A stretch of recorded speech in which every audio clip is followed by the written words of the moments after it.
ಬ್ರಹ್ಮಶ್ರೀ ಪಿತಾಮಹ ಸುಭಾಷ್ ಪತ್ರಿಜಿಯವರಿಗೆ ವಂದಿಸುತ್ತಾ, ಸ್ವರ್ಣಮಾಲಾ ಪತ್ರಿಜಿ ಅಮ್ಮನವರಿಗೆ ವಂದಿಸುತ್ತಾ, PSSM ಮೂಮೆಂಟ್ನ ಎಲ್ಲ senior pyramid ಮಾಸ್ಟರ್ಗಳಿಗೆ ವಂದಿಸುತ್ತಾ, ಹರಿವಾಯು ಗುರುಗಳಿಗೆ ವಂದಿಸುತ್ತಾ, ಭಗವಂತ ನಾರಾಯಣನಿಗೆ ವಂದಿಸುತ್ತಾ, ನಮ್ಮೆಲ್ಲರ ಮಾಸ್ಟರ್ ಆದಂತಹ ಗ್ರ್ಯಾಂಡ್ ಮಾಸ್ಟರ್ ಪ್ರಬೋಧ ಅಚ್ಯುತ್ ಮಾಸ್ಟರ್ ಅವರಿಗೆ ವಂದಿಸುತ್ತಾ, ಲೋಕ ಕಲ್ಯಾಣಾರ್ಥವಾಗಿ ಅಂತ ನಡೀತಾ ಇರುವ ನಮ್ಮ ಈ ಧ್ಯಾನ ಯಜ್ಞದಲ್ಲಿ ಭಾಗವಹಿಸಿದಂತಹ ಎಲ್ಲಾ ಧ್ಯಾನ ಯೋಗಿ ಬಂಧುಗಳಿಗೆ ವಂದಿಸುತ್ತಾ, ನಮ್ಮ ಈ ಧ್ಯಾನ ಯಜ್ಞದಲ್ಲಿ ನಾವು ಮುಂದುವರಿಯೋಣ ಅಂತ ಹೇಳ್ತಾ, ಇವತ್ತು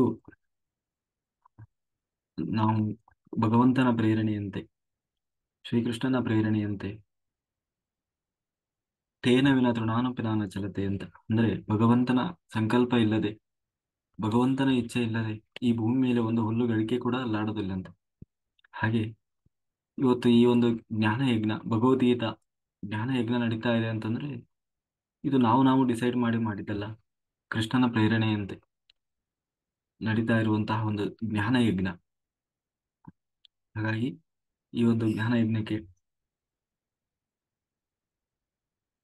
ಭಾರತೀ ರಮಣ ಮುಖ್ಯ ಪ್ರಾಣಾಂತರ್ಗತ ಶ್ರೀ ಲಕ್ಷ್ಮೀನಾರಾಯಣರ ಪ್ರೀತಿಗಾಗಿ ಮತ್ತೆ ಅವರ ಪ್ರೇರಣೆಯಿಂದ ನಡೀತಾ ಇರುವ ಈ ಧ್ಯಾನ ಯಜ್ಞಕ್ಕೆ ಸಮಸ್ತ ಬ್ರಹ್ಮಾದಿ ದೇವತೆಗಳನ್ನ, ಯಕ್ಷಗಂಧರ್ವ ಕಿನ್ನರರ ಚೈತನ್ಯವನ್ನ ಆವಾಹನೆಯನ್ನು ಮಾಡೋಣ. ಮೇಲಿನ ಲೋಕಗಳ ಎಲ್ಲಾ great masters, astral masters, enlightened masters ಚೈತನ್ಯವನ್ನ ಆವಾಹನೆಯನ್ನು ಮಾಡೋಣ. ಈ ಬ್ರಹ್ಮಾಂಡದಲ್ಲಿ ಯಾರೆಲ್ಲ ಬ್ರಹ್ಮರ್ಷಿಗಳು ಅಂತ ಇದ್ದಾರೆ, ಗ್ರ್ಯಾಂಡ್ ಮಾಸ್ಟರ್ಸ್ ಅಂತ ಇದ್ದಾರೆ, ಅವರೆಲ್ಲರ ಚೈತನ್ಯವನ್ನು ಕೂಡ ನಮ್ಮ ಈ ಧ್ಯಾನ ಯಜ್ಞದಲ್ಲಿ ಆವಾಹನೆಯನ್ನು ಮಾಡೋಣ. ವಿಶ್ವ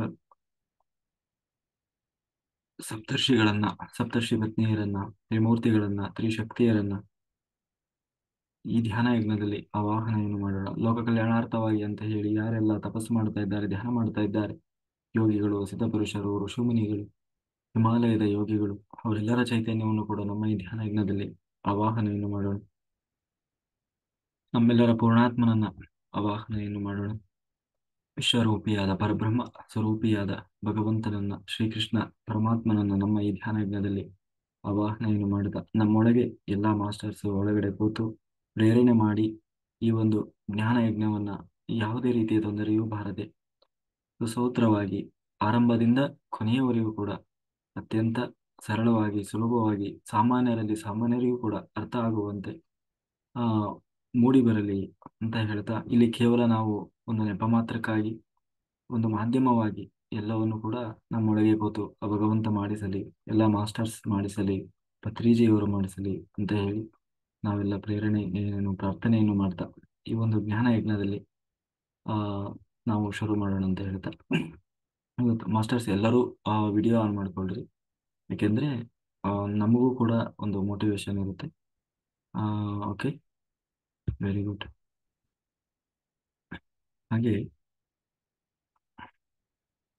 ವೆರಿ ಗುಡ್.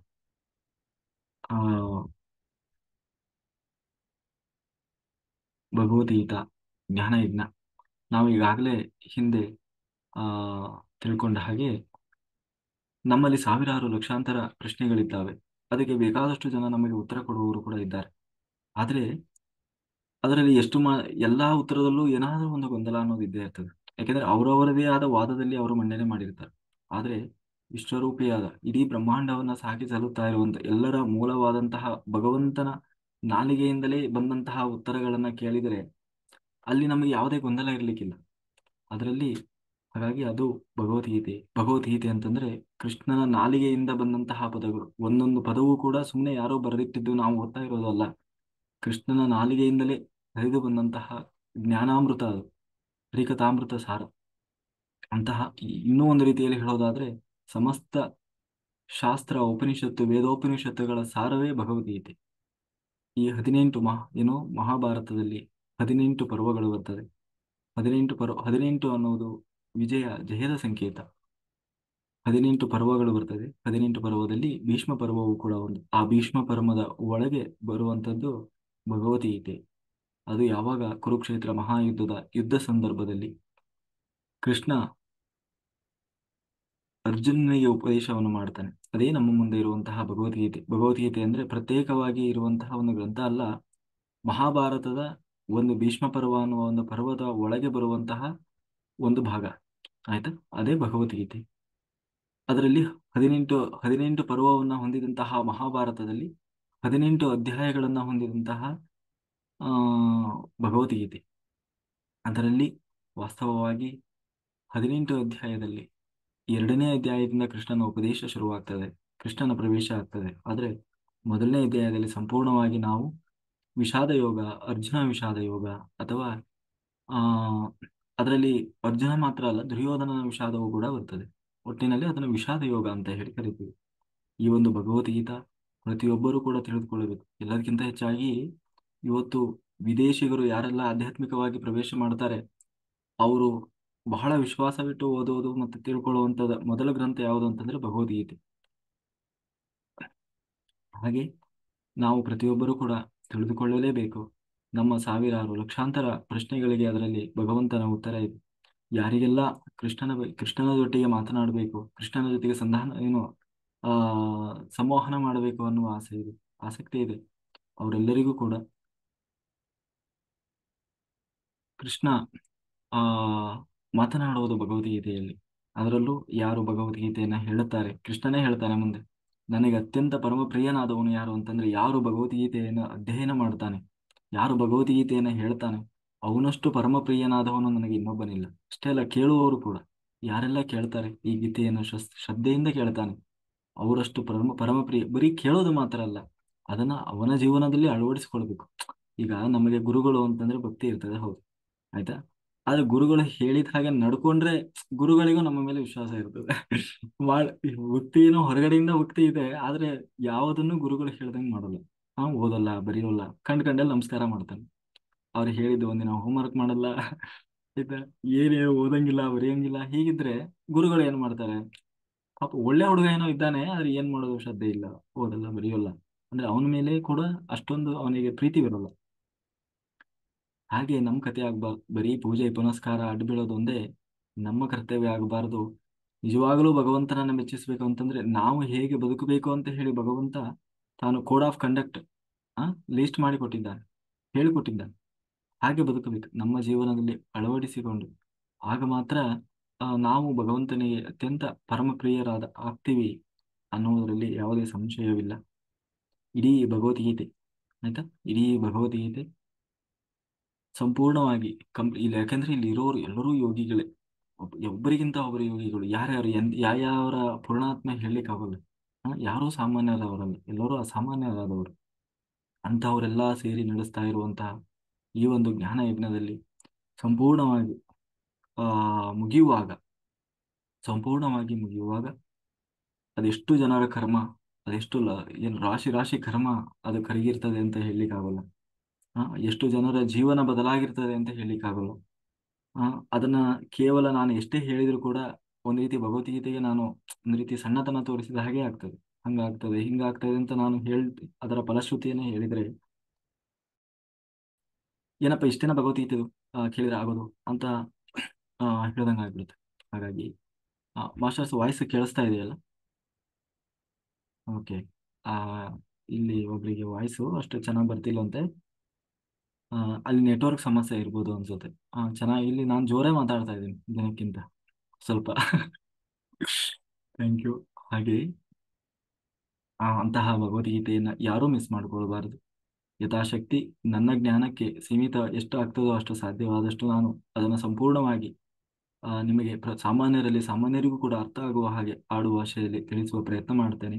ನಾನು ಮಾಡ್ತೇನೆ ಅಂತ ಹೇಳೋದಕ್ಕಿಂತ ನನ್ನೊಳಗೆ ಕೂತು ಎಲ್ಲ ಮಾಸ್ಟರ್ಸು, ಪತ್ರಿಜಿಯವರು, ಭಗವಂತ ಕೃಷ್ಣ ಏನು ನಾಲಿಗೆಯಲ್ಲಿ ನುಡಿಸ್ತಾನೋ ಅದನ್ನು ಹೇಳುವ ಒಂದು ಸಣ್ಣ ಪುಟ್ಟ ಪ್ರಯತ್ನ, ಹರಿವಾಯು ಗುರುಗಳು ಅದನ್ನು ನಡೆಸಲಿ ಅಂತ ಹೇಳಿ ಅವರ ಒಂದು ಏನಂತೀವಿ ಮಡಿಲಿಗೆ ಹಾಕ್ತಾ ನಾವು ಕೇವಲ ಒಂದು ಮಾಧ್ಯಮವಾಗಿ ಮುಂದುವರಿಯೋಣ ಅಂತ ಹೇಳ್ತಾ, ಮೊದಲು ಭಗವದ್ಗೀತೆ ಅಧ್ಯಾಯ ಎಲ್ಲಿಂದ ಶುರುವಾಗ್ತದೆ ಅಂತಂದ್ರೆ, ಎಲ್ಲಾ ಪ್ರಯತ್ನಗಳನ್ನ ಮೀರಿಯೂ ಕೂಡ ಕೃಷ್ಣ ಕೊನೆಗೆ ಪ್ರತಿಯೊಬ್ಬರೂ ಕೂಡ ಪ್ರಯತ್ನ ಮಾಡ್ತಾರೆ.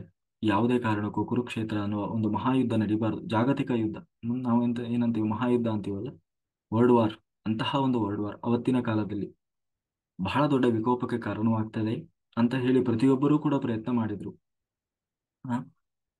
ಗಾಂಧಾರಿ ಪ್ರಯತ್ನ ಮಾಡಿದ್ರು, ಎಲ್ಲರೂ ಭೀಷ್ಮಾಚಾರ್ಯರು ಹೇಳಿದ್ರು, ದ್ರೋಣಾಚಾರ್ಯರು ಹೇಳಿದ್ರು, ವಿರಾಟ ರಾಜ ಹೇಳಿದ, ದ್ರುಪದ ಏನೋ ದ್ರುಪದ ಹೇಳಿ ಹೇಳಿ ಕಳಿಸಿದ, ಅಂದ್ರೆ ದ್ರೌಪದಿಯ ಆ ಏನು ತಂದೆಯಾದಂತಹ ದ್ರುಪದ ಮಹಾರಾಜ ಕೊನೆಗೆ ತಾಯಿ ಅಂದ್ರೆ ಅತ್ಯಂತ ಪ್ರೀತಿ ಪಾತ್ರನಾದ ತಾಯಿ ಅಂದ್ರೆ ಬಹಳ ಪ್ರೀತಿ ಯಾರಿಗೆ, ದುರ್ಯೋಧನನಿಗೆ ತಾಯಿ ಮಾತನ್ನ ಕೇಳ್ತಾನೆ ಅಂತ ಹೇಳಿ ತಾಯಿಯಿಂದಲೂ ಗಾಂಧಾರಿಯಿಂದಲೂ ಕೂಡ ಹೇಳಿಸಿದ್ರು. ಯಾರ ಮಾತನ್ನು ಕೇಳಲಿಲ್ಲ, ಭೀಷ್ಮಾಚಾರ್ಯರ ಕೈಯಲ್ಲಿ ಹೇಳಿಸಿದ್ರು, ಕೊನೆಗೆ ಧೃತರಾಷ್ಟ್ರನ ಕೈಯಲ್ಲಿ ಹೇಳಿಸಿದರೂ ಕೂಡ ಬಗ್ಗದಂತಹ ದುರ್ಯೋಧನ ಕೊನೆಗೆ ಕೊನೆಯ ಪ್ರಯತ್ನವಾಗಿ ಕೃಷ್ಣ ಆ ಕೃಷ್ಣ ಸಂಧಾನವನ್ನು ಮಾಡಬೇಕು ಅಂತ ಹೇಳಿ ಅಂತಂದ್ರೆ ಅಂತ ಹೇಳಿ ಪ್ರಯತ್ನ ಮಾಡ್ತಾನೆ. ಕೊನೆಗೆ ಕೃಷ್ಣ ಸಂಧಾನಕ್ಕೆ ಹೋದಾಗಲೂ ಕೂಡ, ಯಾಕೆಂದ್ರೆ ಅಲ್ಲಿ ವಿದುರ ಎಲ್ಲ ವಿದುರ ಕೃಷ್ಣ ಬಂದಾಗ ವಿದುರ ಕೃಷ್ಣನಿಗೆ ಹೇಳ್ತಾನೆ, ಅಲ್ಲ ಕೃಷ್ಣ ನಿನಗೇನಾದ್ರೂ ಬುದ್ಧಿ ಇದೆಯಾ? ಅಲ್ಲ ಯಾಕೆ, ಅಲ್ಲ ಹೋಗಿ ಹೋಗಿ ಈ ದುಷ್ಟ ದುರ್ಯೋಧನನನ್ನು ನೀನು ನಾನು ಶಾಂತಿ ಒಪ್ಪಂದಕ್ಕೆ ಮಾಡಿಸ್ತೀನಿ ಅಂತ ಬಂದಿದೆಯಲ್ವಾ ನಿನಗೆ, ಅಲ್ಲ ಯಾರೋ ಏನೋ ಹೇಳ್ತಾರೇನೋ ಸರಿ, ಅಲ್ಲ ನಿನಗಾದ್ರೂ ಸ್ವಲ್ಪ ಬುದ್ಧಿ ಬೇಡ್ವಾ ಅಂತ ಹೇಳಿ ವಿದುರ ಕೇಳಿದ್ರೆ, ಅದಕ್ಕೆ ಕೃಷ್ಣ ಏನ್ ಹೇಳ್ತಾನೆ ಗೊತ್ತಾ? ಹಾ, ಅದೊಂದು ಆ ವಿಷಯ ನನಗೆ ಗೊತ್ತು ನಿನಗೆ ಗೊತ್ತು, ಆದ್ರೆ ಅದು ಜಗತ್ತಿಗೆ ಗೊತ್ತಾಗ್ಬೇಕಲ್ಲ. ನಾಳೆ ನನ್ನನ್ನು ಆಕ್ಷೇಪ ಮಾಡಬಾರ್ದು. ಭಗವಂತ ಅವನಿಗೆ ತಡೆಯುವ ಶಕ್ತಿ ಇದ್ರೂ ಕೂಡ ತಡಿಲಿಲ್ಲ ಅಂತ ಹೇಳಿ ನಾಳೆ ನನ್ನನ್ನು ಆಕ್ಷೇಪ ಮಾಡಬಾರ್ದು. ದುರ್ಯೋಧನ ಎಂತ ದುಷ್ಟ ಅನ್ನುವುದು ಜಗತ್ತಿಗೆ ಗೊತ್ತಾಗ್ಬೇಕದು. ಹಾಗಾಗಿ ಬಂದಿದ್ದೇನೆ ಅಂತ. ಸಂಧಾನಕ್ಕೆ ಬಂದಂತಹ ಕೃಷ್ಣನನ್ನೇ ರಾಯಭಾರಿಯನ್ನ ಅನುಚಿತವಾಗಿ ವರ್ತನೆ ಮಾಡಿಕೊಳ್ಳುವುದು ರಾಜಧರ್ಮ ಅಲ್ಲ. ಇವತ್ತಿಗೂ ಕೂಡ ಆ ಏನೋ ನಡೀತಾ ಇದೆ. ಅಂದ್ರೆ ನಮ್ಮ ರಾಯಭಾರಿಗಳು ಅಂತ ಇರ್ತಾರೆ ಬೇರೆ ದೇಶದಲ್ಲಿ, ಅವರನ್ನ ಅತ್ಯಂತ ಗೌರವದಿಂದ ನಡೆಸಿಕೊಳ್ತಾರೆ, ಅದು ಎಂತ ಶತ್ರು ರಾಷ್ಟ್ರವಾಗಿದ್ದರೂ ಕೂಡ. ಹಾಗೆ ರಾಯಭಾರಿ, ಪಾಂಡವರ ರಾಯಭಾರಿ, ಶಾಂತಿದೂತನಾಗಿ ಬಂದಂತಹ ಕೃಷ್ಣನನ್ನ ದುರ್ಯೋಧನ ಬಂಧಿಸ್ತಾನೆ. ಸೈನ್ಯವನ್ನ ಆದೇಶ ಮಾಡಿ ಎಲ್ಲಾ ಗುರು ಹಿರಿಯರ ಮಾತಿಗೆ ಸೊಪ್ಪು ಹಾಕದೆ ದುರಹಂಕಾರದಿಂದ ಭಗವಂತನನ್ನೇ ಬಂಧಿಸ್ತಾನೆ. ಅಂದ್ರೆ ಅದರಲ್ಲೇ ಗೊತ್ತಾಗ್ತದೆ ಅವನು ಎಂತ ಮಹಾದುಷ್ಟ ಇದ್ದ ಅಂತ. ಹಾಗಾಗಿ ಅಷ್ಟೆಲ್ಲ ಆದ್ಮೇಲೂ ಕೂಡ ಯುದ್ಧ ಅನ್ನುವುದು ಸಿದ್ಧ ಆಗಿದೆ. ಯುದ್ಧ ಅನ್ನುವುದು ಸಿದ್ಧ ಆಗಿದೆ. ಕೌರವರ ಕಡೆ 9 ಅಕ್ಷೋಹಿಣಿ ಸೈನ್ಯ ಬಂದು ನಿಂತಿದೆ. 11 ಅಕ್ಷೋಹಿಣಿ ಸೈನ್ಯ ಬಂದು ನಿಂತಿದೆ. ಪಾಂಡವರ ಕಡೆ 7 ಅಕ್ಷೋಹಿಣಿ ಸೈನ್ಯ ಬಂದು ನಿಂತಿದೆ. ಒಟ್ಟು 18 ಅಕ್ಷೋಹಿಣಿ ಸೈನ್ಯ. ಮುಂದೆ ಹೇಳೋಣ ಅದು ಅಕ್ಷೋಹಿಣಿ ಅಂತಂದ್ರೆ ಎಷ್ಟು ಬರ್ತದೆ ಏನು ಅಂತ ಹೇಳಿ. ಆಯ್ತು, ಯುದ್ಧಕ್ಕೆ ಬಂದು ನಿಂತಿದ್ದಾರೆ. ಆ ಯುದ್ಧಕ್ಕೆ ಬಂದು ಆ ನಿಂತಿದ್ದಾರೆ. ಅಂತಹ ಸಂದರ್ಭದಲ್ಲಿ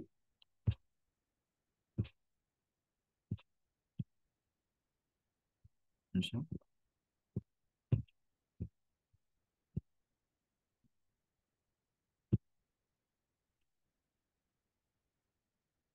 ಹ್ಮ್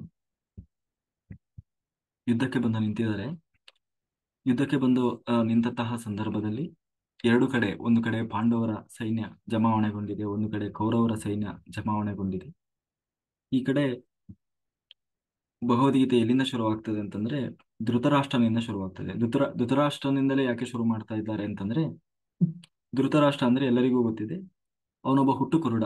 ನಿಜವಾಗ್ಲೂ ಅವನು ಕೇವಲ ಹುಟ್ಟು ಕುರುಡ ಮಾತ್ರ ಅಲ್ಲ, ಅವನಿಗೆ ಧರ್ಮ ಒಳಗಿನಿಂದಲೂ ಕುರುಡ, ಹೊರಗಿನಿಂದಲೂ ಕುರುಡ. ಅಂದ್ರೆ ಧರ್ಮದ ಪ್ರಜ್ಞೆಯೂ ಇಲ್ಲದಂತಹ, ಸತ್ಯ ಧರ್ಮ ನ್ಯಾಯ ನೀತಿಯ ಯಾಕೆಂದ್ರೆ ಅದು ಯಾಕೆ ಅವನಿಗೆ ಇರಲೇಬೇಕಾಗಿತ್ತು ಅಂತಂದ್ರೆ ಅವನೊಬ್ಬ ರಾಜನಾಗಿ, ಹಸ್ತಿನಾಪುರದ ರಾಜನಾಗಿದ್ದು ಒಬ್ಬ ರಾಜನಿಗೆ ಇರಬೇಕಾದಂತಹ ಧರ್ಮ ಪ್ರಜ್ಞೆಯೂ ಇಲ್ಲದಂತಹ ಕುರುಡ. ಬರೀ ಕಣ್ಣಿಲ್ಲದ ಕುರುಡ ಅಲ್ಲ, ಧರ್ಮದ ಪ್ರಜ್ಞೆಯೂ ಇಲ್ಲದಂತಹ ಕುರುಡ. ಇಲ್ಲಿ ಧೃತರಾಷ್ಟ್ರ ಯಾರನ್ನ, ಅದರಲ್ಲೂ ಧೃತರಾಷ್ಟ್ರನ ಮೂಲಕ ಯಾಕೆ ಎಂತೆಂತಹ ಮಹಾನ್ ವ್ಯಕ್ತಿಗಳಿದ್ರು ಎಲ್ಲರನ್ನೂ ಬಿಟ್ಟು ವೇದವ್ಯಾಸರು ಧೃತರಾಷ್ಟ್ರನನ್ನೇ ಯಾಕೆ ಆರಂಭದ ವ್ಯಕ್ತಿಯನ್ನಾಗಿ ಆಯ್ಕೆ ಮಾಡಿಕೊಂಡ್ರು ಅಂತಂದ್ರೆ, ಇದು ಕೇವಲ ಧೃತರಾಷ್ಟ್ರ ಒಬ್ಬನ ಕಥೆಯಲ್ಲ, ನಮ್ಮೆಲ್ಲರ ಕತೆ. ನಾವೆಲ್ಲರೂ ಕೂಡ ಧೃತರಾಷ್ಟ್ರ ಬರೀ ಕಣ್ಣಿಲ್ಲದ ಕುರುಡನಾಗಿದ್ದರೆ, ಹುಟ್ಟು ಕುರುಡನಾಗಿದ್ದರೆ, ನಾವು ಕೂಡ ಹುಟ್ಟು ಕುರುಡರೆ, ಕಣ್ಣಿದ್ದೂ ಕೂಡ ಕುರುಡರಾಗಿ ಬದುಕ್ತಾ ಇದ್ದೀವಿ. ಯಾವುದು ಧರ್ಮ, ಯಾವುದು ಅಧರ್ಮ, ಯಾವುದು ಸತ್ಯ ನ್ಯಾಯ ನೀತಿ ಯಾವುದನ್ನೂ ಅರಿಯದೆ ಮನಸೋ ಇಚ್ಛೆ ಬದುಕ್ತಾ ಇದ್ದೇವೆ. ಹಾಗಾಗಿ ಪ್ರತಿಯೊಬ್ಬರನ್ನು ಕೂಡ ಸಂಕೇತವಾಗಿ ಯಾರನ್ನ ಉಲ್ಲೇಖ ಮಾಡ್ತಾ ಇದ್ದಾರೆ ಅಂತಂದ್ರೆ, ಕಣ್ಣಿದ್ದೂ ಕೂಡ ಕಣ್ಣಿಲ್ಲದೆಯೂ ಕೂಡ ಕುರುಡರಾದಂತಹ ನಮ್ಮನ್ನ ಪ್ರತಿನಿಧಿಸುವ ಹಾಗೆ ಇಲ್ಲಿ ಆ ಯಾರು, ಧೃತರಾಷ್ಟ್ರ ನಿಂತಿದ್ದಾನೆ. ಒಬ್ಬವನು ಧೃತರಾಷ್ಟ್ರ. ಆ ಧೃತರಾಷ್ಟ್ರನಿಗೆ ಇನ್ನೊಬ್ಬವನು ಕತೆ ಹೇಳುವವನು ಯಾರು ಅಂತಂದ್ರೆ ಥರ್ಡ್ ಐ ಮಾಸ್ಟರ್. ಯಾರು? ಸಂಜಯ. ಅವನು ಥರ್ಡ್ ಐ ಮಾಸ್ಟರ್. ಹೇಗೆ ಅಂತಂದ್ರೆ ಎಲ್ಲಿ ನಡೀತದೆ, ಎಲ್ಲಿ ಏನು ನಡೀತೆ ಅನ್ನೋದನ್ನ ಕೂತಲ್ಲೇ ನೋಡ್ತಾನ, ಕೂತಲ್ಲೇ ನೋಡಿ ಹೇಳ್ತಾನೆ. ಅಂತಹ ಜ್ಞಾನಿ. ಅಷ್ಟಕ್ಕೂ ಅವನೇನು ಮಹಾ ದೊಡ್ಡ ತಪಸ್ವಿ ಹಾಗಂತಲ್ಲ. ಅವನು ಧೃತರಾಷ್ಟ್ರನ ರಥ ಓಡಿಸುವ ಸಾರಥಿ ಯಾರೋ ಸಂಜಯ. ಆದ್ರೆ ಬಾಲ್ಯ ಸ್ನೇಹಿತ ಬಹಳ ಅವನು. ಅವ್ರು ಯಾವತ್ತೂ ರಾಜ ಸಾರಥಿ ಅನ್ನೋ ಹಾಗೆ ಇದ್ದವರಲ್ಲ. ಅವನು, ವಿದುರ ಮತ್ತೆ 3 ಜನ.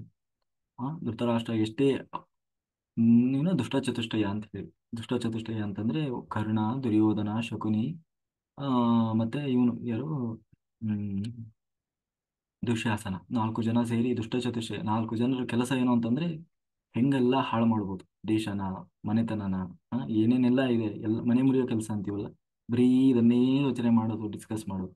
ಅದನ್ನೆಲ್ಲ ತಂದು ಏನು ಧೃತರಾಷ್ಟ್ರನಿಗೆ ತುಂಬೋದು. ಅಷ್ಟೆಲ್ಲಾ ದುಷ್ಟರಿದ್ದರೂ ಕೂಡ ಕೊನೆಗೂ ಕೂಡ ಅವನಿಗೆ ಸದ್ಗತಿ ಆಗ್ತದೆ. ಯಾರಿಗೆ? ಆ ಧೃತರಾಷ್ಟ್ರನಿಗೆ. ಕಾರಣ ಏನು ಅಂತಂದ್ರೆ ವಿದುರ ಮತ್ತೆ ಸಂಜಯನಂತಹ ಆಪ್ತ ಮಿತ್ರರನ್ನ ದೂರ ಮಾಡ್ಕೊಳ್ಳಿಲ್ಲ. ಅಂಥದ್ರಲ್ಲಿ ಒಬ್ಬ ಸಂಜಯ. ಸಂಜಯ ಕೂಡ ಒಬ್ಬ ಥರ್ಡ್ ಐ ಮಾಸ್ಟರ್. ಅಂದ್ರೆ ಎಲ್ಲಿ ದೂರದಲ್ಲಿ ಎಲ್ಲಿ ಏನು ನಡೀತಾ ಇದೆ ಅದನ್ನ ಕೇವಲ ತನ್ನ ದಿವ್ಯ ದೃಷ್ಟಿಯಿಂದ ನೋಡಿ ಹೇಳುವಂತಹವನು ಯಾರು? ಸಂಜಯ. ಅಂತಹ ಸಂಜಯ ಧೃತರಾಷ್ಟ್ರನಿಗೆ ಹೇಳ್ತಾ ಇದ್ದಾನೆ. ಧೃತರಾಷ್ಟ್ರ ವಾಚ. ಧೃತರಾಷ್ಟ್ರ ಮೊದಲನೇದಾಗಿ ಕೇಳ್ತಾ ಇದ್ದಾನೆ. ಧರ್ಮಕ್ಷೇತ್ರೇ ಕುರುಕ್ಷೇತ್ರೇ ಸಮವೇತ ಯುಯೋತ್ಸವ ಮಾಮಕಾಹ ಪಾಂಡವೈಶ್ಚೈವ ಕಿಮಕುರ್ವತ ಸಂಜಯ. ಅಂದ್ರೆ ಧೃತರಾಷ್ಟ್ರ ಕೇಳಿದ ಸಂಜಯನನ್ನ ಏನು ಅಂತಂದ್ರೆ, ನನ್ನವರು ಮತ್ತೆ ಪಾಂಡವರು, ನನ್ನವರು ಅಂತಂದ್ರೆ ನನ್ನ ಮಕ್ಕಳು, ಅಂದ್ರೆ ನನ್ನ ಅನ್ನುವ ಒಂದು ಸ್ವಾರ್ಥ. ಒಬ್ಬ ರಾಜನಾಗಿ ರಾಜನ ಹಾಗೆ ವರ್ತಿಸದೆ ಇಲ್ಲಿ ಸ್ವಾರ್ಥದಿಂದ ಹೇಳ್ತಾ ಇದ್ದಾನೆ. ಕುರುಡನಾಗಿ ಹೇಳ್ತಾ ಇದ್ದಾನೆ. ಏನು ಅಂತಂದ್ರೆ ನನ್ನ ನನ್ನ ಮಕ್ಕಳು, ನನ್ನ ಮಕ್ಕಳು ಮತ್ತೆ ಪಾಂಡುವಿನ ಮಕ್ಕಳು ಸೇರಿದ್ದಾರಲ್ವಾ ಇಲ್ಲಿ ಧರ್ಮಕ್ಷೇತ್ರದಲ್ಲಿ. ಧರ್ಮಕ್ಷೇತ್ರ ಯಾವುದು? ಕುರುಕ್ಷೇತ್ರ. ಆ ಕುರುಕ್ಷೇತ್ರ ಅನ್ನುವಂತಹ ಒಂದು ಧರ್ಮಕ್ಷೇತ್ರದಲ್ಲಿ, ಅಂದ್ರೆ ಧರ್ಮಾಧರ್ಮವನ್ನ ನಿರ್ಣಯ ಮಾಡುವಂತಹ ಒಂದು ಪುಣ್ಯಕ್ಷೇತ್ರ. ಆ ಕ್ಷೇತ್ರದಲ್ಲಿ ಏನು ಎಲ್ಲ ಸೇರಿದ್ದಾರಲ್ವಾ, ಹಾ, ಅದರ ಬಗ್ಗೆ ನನಗೆ ವಿವರಣೆಯನ್ನ ಹೇಳು ಅಂತ ಹೇಳಿ ಇಲ್ಲಿ ಆ ಯಾರು? ಧೃತರಾಷ್ಟ್ರ ಸಂಜಯನನ್ನ ಕೇಳ್ತಾ ಇದ್ದಾನೆ. ಆದ್ರೆ ಅಲ್ಲಿ ಕುರುಕ್ಷೇತ್ರ ಅಂತಂದ್ರೆ ಹಿಂದೆ ಇದು ಪರಶುರಾಮರಿಂದ ಸ್ಥಾಪಿತವಾದಂಥದ್ದು. ಮುಂದೆ ಕುರು ಅನ್ನುವಂತಹ ಒಬ್ಬ ರಾಜ, ಹಾ, ಆಗ ಅವನ ಒಂದು ಕಾಲದಲ್ಲಿ ಪರಮ ಧಾರ್ಮಿಕ ಕ್ಷೇತ್ರವಾಗಿ ಬೆಳೆದು ನಿಂತು ಕುರುಕ್ಷೇತ್ರ ಅನ್ನೋದು. ಆಗಿನಿಂದಲೂ ಕೂಡ ಈ ಧರ್ಮಕ್ಷೇತ್ರ ಕುರುಕ್ಷೇತ್ರವಾಗಿ ಆ ಪ್ರತಿನಿಧಿಸ್ತಾ ಇತ್ತು. ಅಂತಹ ಒಂದು ಕುರುಕ್ಷೇತ್ರದಲ್ಲಿ ಯುದ್ಧ ಯುದ್ಧ ಭೂಮಿ ಅಷ್ಟೇ ಅಲ್ಲ. ಇಲ್ಲಿ ಕುರುಕ್ಷೇತ್ರ ಅಂತಂದ್ರೆ ನಮ್ಮ ದೇಹವನ್ನು ಕೂಡ ಹೋಲಿಕೆ ಮಾಡ್ತಾರೆ. ಈ ದೇಹವೇ ಒಂದು ಕುರುಕ್ಷೇತ್ರ. ಆಯ್ತಾ? ನಮ್ಮ ಹೃದಯವೇ ಒಂದು ಧರ್ಮಕ್ಷೇತ್ರ. ಯಾವುದು ಧರ್ಮ ಯಾವುದು ಅಧರ್ಮ ಎಂದು ತೀರ್ಮಾನ ಮಾಡುವುದೇ ಮನಸ್ಸು, ಕುರುಕ್ಷೇತ್ರ. ಅದುವೇ ಕರ್ಮಕ್ಷೇತ್ರ. ಮನಸ್ಸಿನ ಸಂಘರ್ಷಣೆಯೇ ಮಹಾಭಾರತ ಯುದ್ಧ. ಇಂತಹ ಆ ಇದನ್ನ ಪ್ರತಿನಿಧಿಸುವ ಹಾಗೆ ಧೃತರಾಷ್ಟ್ರ ಸಂಜಯನಲ್ಲಿ ಪ್ರಶ್ನೆ ಮಾಡಿದ. ಅದಕ್ಕೆ ಸಂಜಯ ಹೇಳ್ತಾ ಇದ್ದಾನೆ, ದೃಷ್ಟ್ವಾತು ಪಾಂಡವಾನೀಕಂ ಯೋಢಂ ದುರ್ಯೋಧನಸ್ತದ ಆಚಾರ್ಯ ಮುಪಸಂಗಮೈ ರಾಜ ವಚನಮ ಬ್ರವೀತ್. ಅಂತಂದ್ರೆ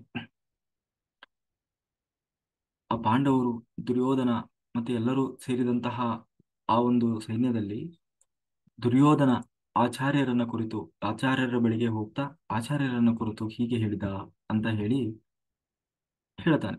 ಅದು ಎಲ್ಲಿ ಅಂತಂದ್ರೆ ಒಂದು ಪತ್ತು ಅಂತ ಹೇಳ್ತಾರೆ. ಒಂದು ಪತ್ತಿನ ಸೈನ್ಯವನ್ನ ನೋಡಿ ಹೆದರಿದಂತಹ ದುರ್ಯೋಧನ, ಅಂದ್ರೆ ಆತಂಕಗೊಳಗಾದಂತಹ ದುರ್ಯೋಧನ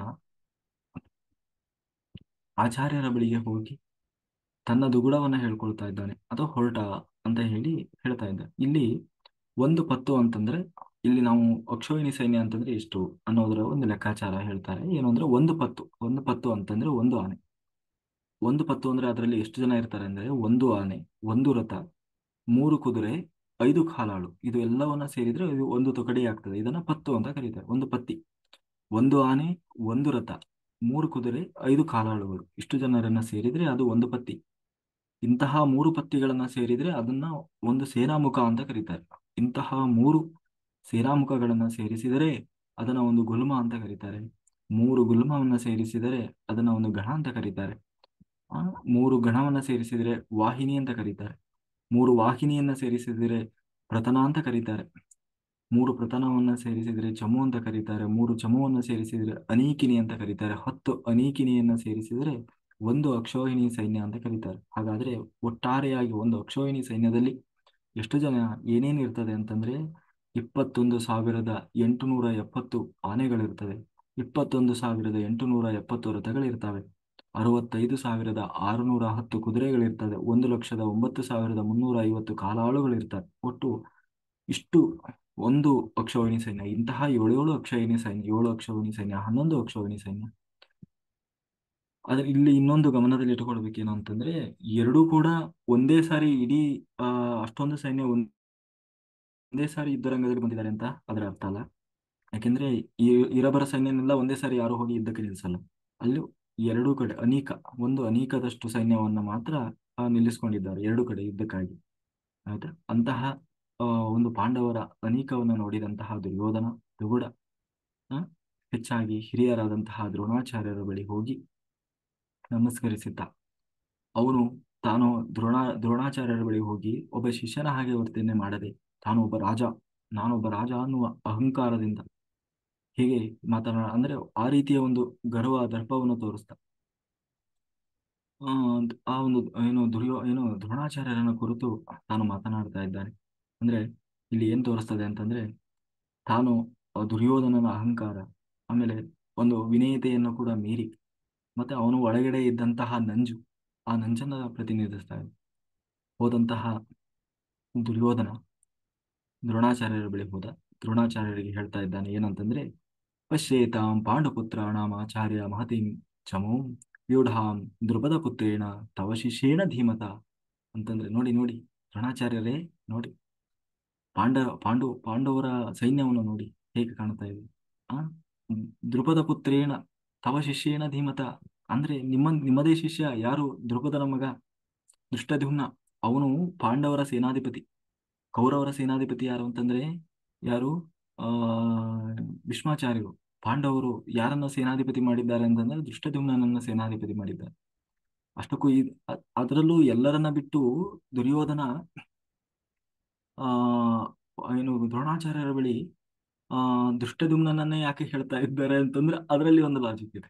ಯಾಕೆಂದ್ರೆ ಆ ದುಷ್ಟದ್ಯುಮ್ನ ಯಾರು ಅಂತ ತಿಳ್ಕೊಳ್ಬೇಕಂತಂದ್ರೆ, ದುಷ್ಟದ್ಯುಮ್ನ ದ್ರುಪದನ ಮಗ. ಈ ದ್ರುಪದ ಮತ್ತೆ ದ್ರೋಣಾಚಾರ್ಯರು ಆಪ್ತ ಮಿತ್ರರು. ಎಂತ ಆಪ್ತ ಮಿತ್ರರು ಅಂತಂದ್ರೆ, ಆ ಅವರು ವಿದ್ಯಾಭ್ಯಾಸ ಮಾಡುವಾಗ ಗುರುಗಳ ಆಶ್ರಮದಲ್ಲಿ ಇಬ್ರು ಒಟ್ಟಿಗೆ ಇದ್ರು.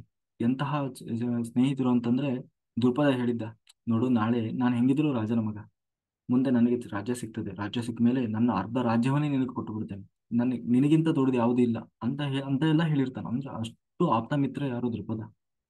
ಇದನ್ನ ಆದ್ರೆ ದ್ರೋಣಾಚಾರ್ಯರು ಎಂತವ್ರು ಅಂತಂದ್ರೆ, ಯಾರನ್ನೂ ಕೂಡ ಏನನ್ನೂ ಬಯಸದೆ ಅಂದ್ರೆ ಇವನ್ ಭಿಕ್ಷೆಯನ್ನು ಕೂಡ ಬೇಡಿ ಬದುಕ್ತಾ ಇರುವಂತವ್ರು. ಅವರು ಹೇಗೆ ಅಂತಂದ್ರೆ, ಈಗ ಎಲ್ಲಾದ್ರೂ ಏನಾದ್ರೂ ಬಿದ್ದಿರ್ತದಲ್ಲ, ಹೊಲದಲ್ಲಿ ಭತ್ತಗಳು ಬಿದ್ದಿದ್ರೆ, ಎಲ್ಲಾದ್ರೂ ಹಣ್ಣುಗಳು ಬಿದ್ದಿದ್ರೆ, ಇಂಥದನ್ನೆಲ್ಲ ಆರಿಸಿಕೊಂಡು ಬಂದು ಜೀವನ ನಡೆಸ್ತಾ ಇರುವ, ಅಂದ್ರೆ ಅವತ್ತಿನ ಆಹಾರವನ್ನ ಅವತ್ತು ಹುಡುಕಿಕೊಂಡು ಬಂದು ಬದುಕ್ತಾ ಇದ್ದಂತಹ ಒಂದು ಶ್ರೇಷ್ಠವಾದ ವೃತ್ತಿ. ಅಂದ್ರೆ ಆಹಾರಕ್ಕಾಗಿ ಯಾರನ್ನೂ ಆಶ್ರಯಿಸದೆ ಬದುಕ್ತಾ ಇದ್ದಂತಹ ಒಂದು ಜೀವನ ಶೈಲಿ ದ್ರೋಣಾಚಾರ್ಯರು. ಕಾರಣಾಂತರದಿಂದ ಅಶ್ವತ್ಥಾಮ ತಾನು ಹಾಲು ಬೇಕು ಅಂತ ಹೇಳಿ ಬಯಸಿದಾಗ ದ್ರುಪದನ ಬಳಿಗೆ ಹೋಗ್ತಾರೆ. ಯಾರು, ದ್ರೋಣಾಚಾರ್ಯರು. ದ್ರುಪದನ ಬಳಿ ಹೋದಾಗ ದ್ರುಪದ ಅವಮಾನ ಮಾಡ್ತಾನೆ. ನೀನ್ ಯಾರು, ಯಾಕಂದ್ರೆ ಅವನು ಈಗ ದೊಡ್ಡ ರಾಜ, ಇವನೊಬ್ಬ ಸಾಮಾನ್ಯ ಬಡ ಬ್ರಾಹ್ಮಣ. ಇವನನ್ನ ನೋಡಿ ಇವನನ್ನ ನನ್ನ ಸ್ನೇಹಿತ ಅಂತ ಹೇಳ್ಕೊಳ್ಳಿಕ್ಕೂ ಕೂಡ ಅವನಿಗೆ ಅಸಹ್ಯ ಆಗ್ತದೆ, ನಾಚಿಕೆ ಆಗ್ತದೆ. ಆ ಅಹಂಕಾರದಿಂದ ದ್ರುಪದ, ನೀನು ಯಾರು ಅಂತ ಗೊತ್ತೇ ಇಲ್ಲ ನನಗೆ ಅಂತ ಹೇಳಿ ದ್ರೋಣಾಚಾರ್ಯರನ್ನು ಅವಮಾನ ಮಾಡ್ತಾನೆ. ಅದರಿಂದ ಅವಮಾನಿತರಾದಂತಹ ದ್ರೋಣಾಚಾರ್ಯರು ಇವನಿಗೆ ಬುದ್ಧಿ ಕಲಿಸ್ಬೇಕು ಅಂತ ಹೇಳಿ ಕೊನೆಗೆ ಪರಶುರಾಮರ ಬಳಿ ಹೋಗಿ ವಿದ್ಯಾಭ್ಯಾಸವನ್ನು ಮಾಡಿ, ನಂತರ ಪಾಂಡುಪುತ್ರರು ಕುರುವಂಶದಲ್ಲಿದ್ದಂತಹ ಕೌರವರು ಪಾಂಡವರಿಗೆ ಶಸ್ತ್ರಾಭ್ಯಾಸವನ್ನ ಹೇಳಿಕೊಟ್ಟು, ಕೊನೆಗೆ ಎಲ್ಲಾ ಶಸ್ತ್ರಾಭ್ಯಾಸ ಎಲ್ಲ ಮುಗಿದ ಮೇಲೆ ದ್ರೋಣಾಚಾರ್ಯರು ಕೇಳ್ತಾರೆ ತನ್ನ ಶಿಷ್ಯರ ಹತ್ರ, ನನಗೆ ನೀವೆಲ್ಲರೂ ಸೇರಿ ಒಂದು ಗುರುದಕ್ಷಿಣೆಯನ್ನು ಕೊಡಬೇಕು. ಏನು ಅಂತಂದ್ರೆ, ಯಾರು ಗುರುದಕ್ಷಿಣೆಯನ್ನು ಕೊಡಬೇಕು ಏನಂತಂದ್ರೆ, ದ್ರುಪದನನ್ನ ಸೆರೆ ಹಿಡಿದು ತರಬೇಕು, ಸೆರೆ ಹಿಡ್ಕೊಂಡು ಬಂದು ನನ್ನ ಕಾಲು ಕೆಳಗೆ ಹಾಕಬೇಕು. ಇದು ನೀವು ನನಗೆ ಕೊಡುವಂತಹ ಗುರುದಕ್ಷಿಣೆ. ದ್ರುಪದ ಅಂತಂದ್ರೆ ಅವನು ಸಾಮಾನ್ಯನಲ್ಲ, ಸಾಕ್ಷಾತ್ ಸೂರ್ಯ ಅವನ ಸಾಮ್ರಾಜ್ಯವನ್ನು ರಕ್ಷಣೆ ಮಾಡ್ತಾ ಇದ್ದ ಅಂತಹ ಪರಾಕ್ರಮಿ ಯಾರು, ದ್ರುಪದ. ಆದ್ರೆ ಇಲ್ಲೂ ಕೂಡ ಅವಾಗ್ಲೂ ಕೂಡ ಕೌರವರು ಈ ಒಂದು ಕಾಂಟ್ರಿಬ್ಯೂಷನ್ ನಮ್ಗೆ ಬೇಕು ಅಂತ ಹೇಳಿ ಮೊದಲು ಹೋಗ್ತಾರೆ. ಯಾರು, ಎಲ್ಲಾ ಕರ್ಣನನ್ನ ಕಟ್ಟಿಕೊಂಡು, ಕರ್ಣನ ಅದಕ್ಕೆ ಇಂಗು ಕೊಡ್ತಾನೆ, ನಾನು ಅಂತ ಪರಾಕ್ರಮಿ ಇಂಥ ಪರಾಕ್ರಮಿ, ಅವ್ರನ್ನ ಪಾಂಡವರಿಗಿಂತ ಮುಂಚೆ ನಾವೇ ಹೋಗಿ ದೃಪದನನ್ನು ಸೆರೆ ಹಿಡ್ಕೊಂಡು ಬರೋಣ ಅಂತ ಹೇಳಿ ಪಾಂಡವರನ್ನು ಬಿಟ್ಟು ಕೌರವರು ಹೋಗ್ತಾರೆ. ಹೋದಾಗ ಸರಿ ಹೊಡೆದು ಕಳಿಸ್ತಾರ ಅವ್ರು. ಹೆಂಗ್ ಹೊಡೆದ್ರು ಅಂತಂದ್ರೆ ಅಲ್ಲಿರೋ ಹೆಂಗಸರ ಮಕ್ಕಳು ಸಹ ಹೊಡೆದು ಕಳಿಸಿದ್ರಂತ, ಪೊರ್ಕೆಯಲ್ಲಿ ಒನಕೆಯಲ್ಲಿ ಎಲ್ಲ ಹೊಡೆದು ಕಳಿಸಿದ್ರಂತ ಕೌರವರು. ಯಾರೋ ಇವನನ್ನು ಸೇರಿಸಿ, ಯಾರೋ ಕರ್ಣನನ್ನು ಸೇರಿಸಿ ಹಿಗ್ಗಾಮುಗ್ಗಾ ಹೊಡೆದು ಓಡಿಸಿರ್ತಾರೆ. ಆ ಕೊನೆಗೆ ಅಂದ್ರೆ ಸೈನ್ಯನೂ ಅಲ್ಲ, ಬರೀ ಅಲ್ಲಿಯ ಜನ ಹೊಡೆದು ಓಡಿಸಿರ್ತಾರೆ. ಹಾಗೆ ಅಂದ್ರೆ ಹಾಗೆ ಹೊಡೆತ ತಿಂದು ಬಂದು ಪೇಚು ಮೂಕಿನಿಂದ ಬಂದಾಗ ಈ ಕಡೆಯಿಂದ ಇಬ್ಬರೇ ಹೋಗ್ತಾರೆ, ಯಾರು ಭೀಮಸೇನ ಮತ್ತೆ ಅರ್ಜುನ. ಹೋಗಿ ಯುದ್ಧ ಮಾಡಿ ದೃಪದನನ್ನ ಸೋಲಿಸಿ ದೃಪದನನ್ನ ಸೆರೆ ಹಿಡ್ಕೊಂಡು ಬಂದು ದ್ರೋಣಾಚಾರ್ಯರ ಕೆಳಗೆ ಕಾಲ್ ಕೆಳಗೆ ಹಾಕಿದ್ದ.